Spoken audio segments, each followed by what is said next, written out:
Hello guys, this is Sweet Service TV and welcome back to my channel. But before I start the devotional guys, I would like to shout out the following person sa channel na napunta rito at na-join sa devotional. Shout out and God bless to Angel Agad, Kian General Gabriel Sinahon, Rical Berondo, Connie Vlog, Michael Aburita, Heavens of TV of Korea, SSC TV of Korea, Bon Anthony Balmoria, Ben Lawrence Chonko, Friends Shandog, Liabacoteco, Buloy Bawiga, Ivan Mark Bayatin, April Joy Guardario, Jane John Tamunan, Tyros Nasel, James Go Exit, Cal de la Cruz, Ariane Rizimilia, Custos Guzman, to Nicole, to Jamaila Batuhanon, Mike Alinton, Hilary Himaya, Krisa Marie Villaflor, Artus Conde, Regent Paragoso, Asnia Paragueri, Melody Morales, and Jessa Mero.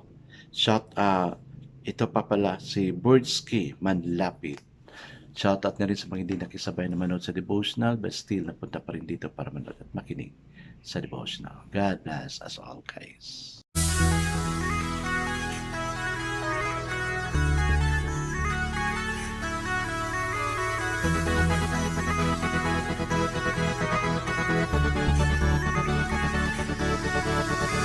Rich TV, where you heard it, number one is on the top. Good advice is they'll never stop. Rich TV, where you heard it, number one is on the top. Good advice is they'll never stop. So, how's your day of work and pag-aaral para sa mga estudyante? Hoping everything goes well, no? By the grace of God. Okay guys, let's proceed to the devotional. Let's open our Bible to Psalms 24:1. Psalms 24:1 says, "The earth is the Lord's and all it contains, the world and those who dwell in it." Amen and amen. Okay guys, let's now pray. Father God, it's really true. We acknowledge that you're the owner of everything, the author of everything. Wala kaming maski isa na matawag namin na sa amin, oh God. Everything comes from you. That's why, dear God, we pray to please provide us the thing we need. Sa iyo lang kami dudulog, sa iyo lang kami hihingi because you own everything here on earth. Bless us all, lalong-lalo na yung mga andito ngayon, na we will really learn something out of this devotional. Makatulog kami ng mahimbing, and of course, na makapag-meditate naman kami kung ano yun natutunan namin through this devotional. That's all of God. In Jesus' name we pray. Amen and amen. So, yun lang yung focus verse natin, no?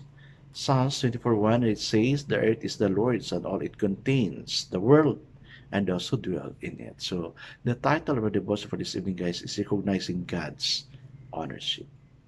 One day, when John Wesley was away from home, someone came running to him saying, "Your house has burned down. Your house has burned down." Wesley replied, "No, it isn't, because I don't own a house. The one I have been living in belongs to the Lord, and if it has burned down, that is one less responsibility for me to worry about." Grabe, no? May ganyan tayong ugali na gaya ng kay John Wesley. Siguro, pag sa atin nangyari yon, ay nako, ang dami na nating mga bad words na ano. 'Di ba? The truth is, it's not our own, it's God, no? Grabe yung mindset ni John Wesley talaga, no? John Wesley viewed his material position from a biblical perspective, for Scripture makes clear that God's own everything. In 1 Chronicles 19:11, David prayed, "All that is in heaven and in earth is yours." God is the sole owner of everything, including you, your family, your house, and your car. Therefore, if you lose a position, you don't really lose it because you never own it.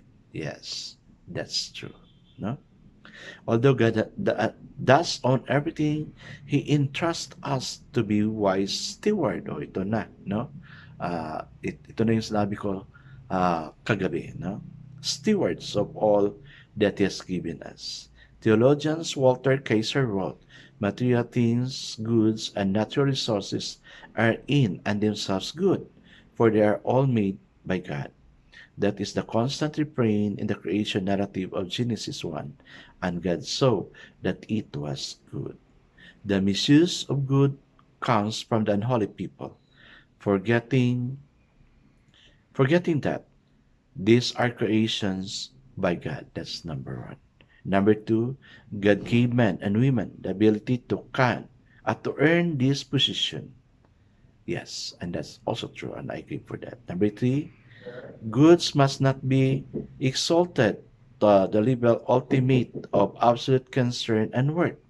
People begin to worship the created realm rather than the creator himself. Such idolizing of the things of this world violates the first commandments and lead to an inversion of values in life. We should worship God at the honor as the honor of all things, thank him for whatever he entrusts to us, and never allow our position to be cause to forget him. Yan kasi yung nangyari sa tao ngayon. No? Binigyan siya ni Lord, pero ang nangyari is, mas inuuna pa niya yung material things kay Lord. Well, if you are ganyan, if you have that kind of character, yung binigay ni Lord, mawawala talaga yan. No? Let's just be a good steward kasi bigay lang ni Lord yan. Sa verse na binasa natin, everything on earth is owned by God. We own nothing here on earth. Maski yung life natin, hindi sa atin yan. Yung sarili natin, hindi sa atin yan. It belongs to God. Okay, let's now pray. Father God, we ask you to help us by always having mindful that you own everything and to be the position you give us in a way that honors you. Amen and amen. Yes guys, no, sinabi ko kahapon na yung sasakyan ko pinaayos ko sa Talyer. Sabi ko, can you make it in 2 days? Because we're using that car for the Bible study.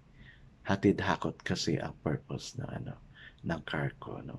So God gave me that car because God knows the purpose of that car. So guys, God owns everyone and everything here on earth. God bless us always because I know God surely blesses 10 times better. This is again Rich TV. Kita-kita tayo ulit. Hanggang sa muli. Paalam!